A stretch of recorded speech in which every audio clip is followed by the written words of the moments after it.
Teacher എന്താണ് ആരോഗ്യാവസ്ഥ എന്താണ്? സംസാരിക്കാൻ വയ്യാതെ ആയിരിക്കണം.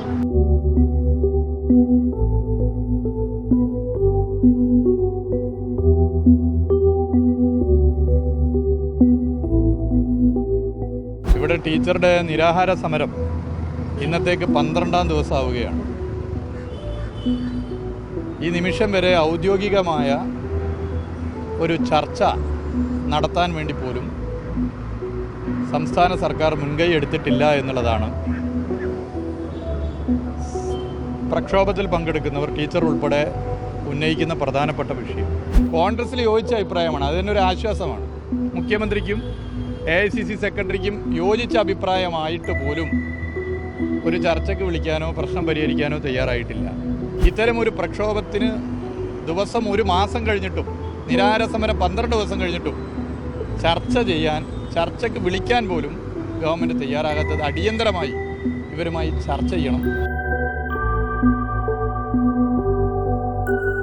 നമസ്കാരം. LPST റാങ്ക് പട്ടികയിൽ വന്ന ഉദ്യോഗാർത്ഥികളുടെ പ്രതിഷേധ നിരാഹാര സമരം ഇന്ന് 36ാം ദിവസം പിന്നിടുകയാണ്. അതേസമയം ഇവിടെ നിരാഹാര സമരത്തിന് നേതൃത്വം നൽകുന്ന പ്രധാനമായി നിരാഹാരം കിടക്കുന്ന വലർമതി ടീച്ചർ ഇന്നേക്ക് 12ാം ദിവസം നിരാഹാരം തുടർന്നുകൊണ്ടിരിക്കുകയാണ്. ആരോഗ്യ അവസ്ഥ അടക്കം വളരെ മോശമായിരിക്കുന്ന സാഹചര്യം. ദൃശ്യങ്ങളിൽ കാണുന്നത് പോലെ ഡോക്ടർമാർ ഉൾപ്പെടെ അവരുടെ ആരോഗ്യാവസ്ഥ എന്താണ് എന്ന് പരിശോധിക്കുവാനായി നിലവിലിപ്പോൾ ഇവിടെ എത്തിച്ചേർന്നിട്ടുണ്ട്. അപ്പോൾ നമ്മൾ ഈ വാർത്ത എടുക്കുമ്പോഴാണ് ഒരു ദൃശ്യം നമുക്ക് കാണുവാൻ സാധിക്കുന്നത്. അതായത് സെക്രട്ടേറിയറ്റിന് തൊട്ട് മുൻപിൽ തന്നെയാണ് ഇവർ സമരം നടത്തുന്നത്. മുഖ്യമന്ത്രി നിലവിലിപ്പോൾ ഇവിടെ സെക്രട്ടേറിയറ്റിന് ഉള്ളിലുണ്ട്.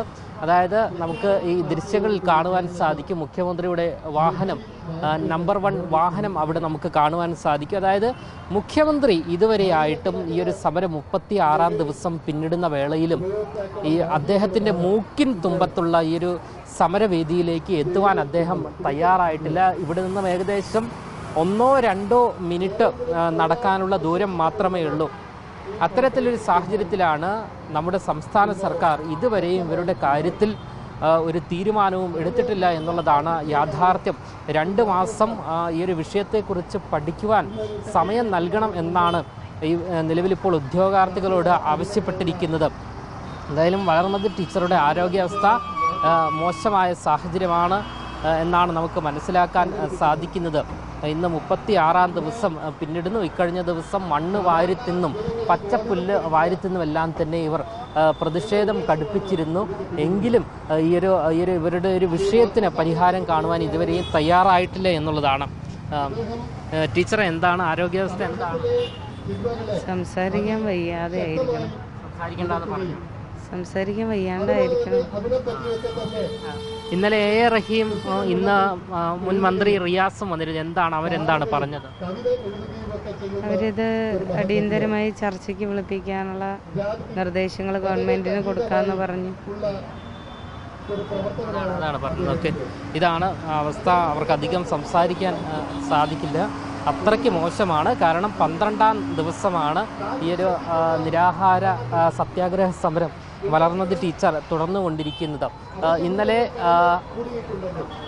CPM നേതാവ് റഹീം ഇന്ന് രാവിലെ മുൻ മന്ത്രി മുഹമ്മദ് റിയാസ് ഉൾപ്പെടെയുള്ളവർ ഈ സമരവേദിയിൽ എത്തിയിരിക്കുന്നു.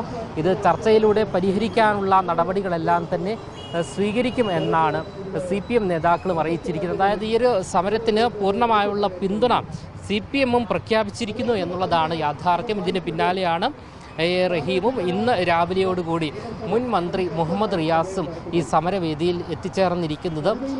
ഈ സമരത്തിന് പൂർണ്ണ പിന്തുണ അറിയിച്ചിരിക്കുന്നു എന്നാണ് നമുക്ക് മനസ്സിലാക്കാൻ സാധിക്കുന്നത്.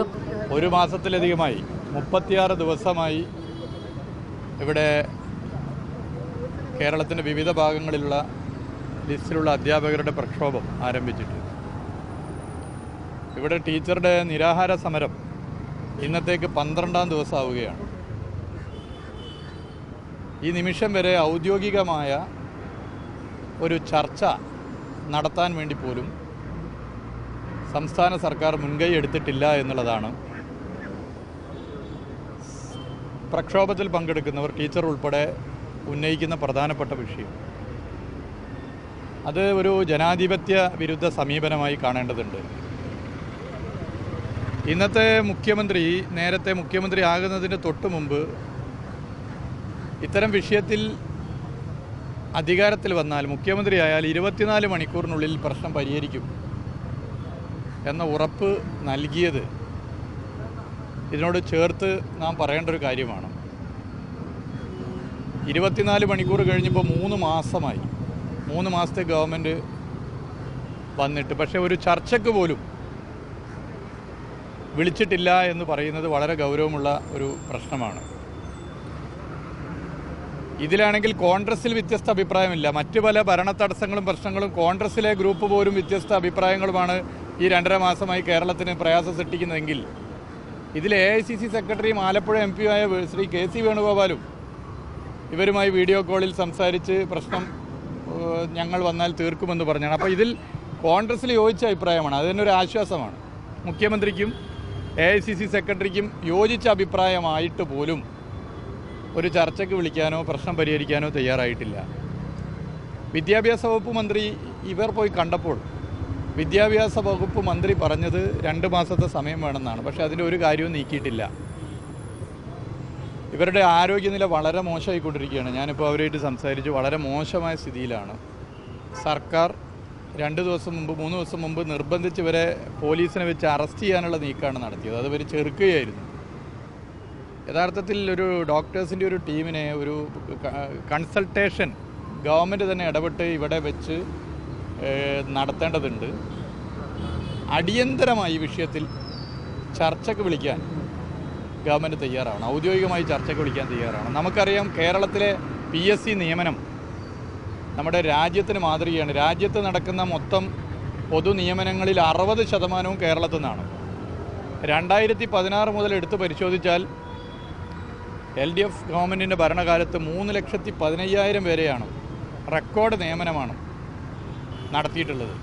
അതിൽ വലിയൊരു ശതമാനം LPSC അതുപോലെ അധ്യാപകരുമായി ബന്ധപ്പെട്ട നിയമനങ്ങളാണ്. അന്നത്തെ സംവിധാനങ്ങൾ നമ്മുടെ മുമ്പിലുണ്ട്. അത് ഇന്ത്യയിൽ ഏതൊരു സ്റ്റേറ്റിനും മാതൃകയാക്കാവുന്ന സംവിധാനങ്ങളാണ്. ഒന്ന്, പ്രതീക്ഷിത ഒഴിവുകളെ നേരത്തെ തന്നെ കണ്ടെത്തി 6 മാസം മുമ്പോ 1 കൊല്ലം മുമ്പോ റിപ്പോർട്ട് ചെയ്യുന്ന സംവിധാനം കേരളത്തിലുണ്ട്. 2, എവിടെയൊക്കെയാണ് ഒഴിവ് അപ്പം തന്നെ അത് PSCയെ അറിയിക്കുന്ന സംവിധാനമുണ്ട്. ഇങ്ങനെ പല സംവിധാനങ്ങളും കേരളത്തിൽ ഉണ്ടായതിൻ്റെ ഭാഗമായിട്ടാണ് കഴിഞ്ഞ 10 കൊല്ലം ഇന്ത്യയിൽ നടന്ന നിയമനങ്ങളിൽ 60% ജനസംഖ്യയിൽ വളരെ ചെറിയൊരു സംസ്ഥാനമായിട്ട് പോലും കേരളത്തിൽ നടന്നത്. ഇങ്ങനെയുള്ള സംവിധാനങ്ങളുള്ളൊരു സംസ്ഥാനത്താണ് ഇത്തരമൊരു പ്രക്ഷോഭത്തിന് ദിവസം 1 മാസം കഴിഞ്ഞിട്ടും നിരാഹാര സമരം 12 ദിവസം കഴിഞ്ഞിട്ടും ചർച്ചയ്ക്ക് വിളിക്കാൻ പോലും ഗവൺമെൻറ് തയ്യാറാകാത്തത്. അടിയന്തരമായി ഇവരുമായി ചർച്ച ചെയ്യണം. ചർച്ചയ്ക്ക് ക്ഷണിക്കാൻ ഗവൺമെൻറ് തയ്യാറാവണം. മുഖ്യമന്ത്രി പതിവ് പോലെ ഇവിടെയും വാഗ്ദാന ലംഘനം നടത്തിയിരിക്കുകയാണ്. 24 മണിക്കൂറിനുള്ളിൽ പരിഹരിക്കുമെന്ന് പറഞ്ഞിപ്പോൾ ഇത്ര മാസങ്ങൾ കഴിഞ്ഞിട്ടും ഇതിൽ ഒരു ചർച്ചയ്ക്ക് പോലും വിളിക്കാതിരിക്കുകയാണ്. ഇത് ജനാധിപത്യ വിരുദ്ധമാണ്. വളരെ ഗൗരവമായിട്ട് ഈ വിഷയത്തെ കാണേണ്ടതാണ്. മുഖ്യമന്ത്രിയുടെ മൂക്കിൻ തുമ്പത്ത് ഇത്തരത്തിലൊരു സമരം നടന്നിട്ടും ഇതുവരെയും ഈ ഒരു സമരവേദി സന്ദർശിക്കുവാനോ ഈ ഒരു ഉദ്യോഗാർത്ഥികളെ ആശ്വസിപ്പിക്കാനോ ഒന്നും തന്നെ തയ്യാറായിട്ടില്ല എന്നുള്ളത് തന്നെയാണ് യാഥാർത്ഥ്യം. ഇവരുടെ ആരോഗ്യാവസ്ഥ വളരെ വളരെ മോശമായി കൊണ്ടിരിക്കുന്ന സാഹചര്യമാണ് ഉള്ളത്. ഇനിയെങ്കിലും സർക്കാർ കണ്ണു തുറക്കുമെന്നുള്ള പ്രതീക്ഷയോടുകൂടി തന്നെയാണ് ഉദ്യോഗാർത്ഥികൾ ഈ സമരവേദിയിൽ നിൽക്കുന്നത്. ക്യാമറമാൻ ഷിക്കിനൊപ്പം അമൽ രുദ്ര, മറുനാടൻ മലയാളി, തിരുവനന്തപുരം.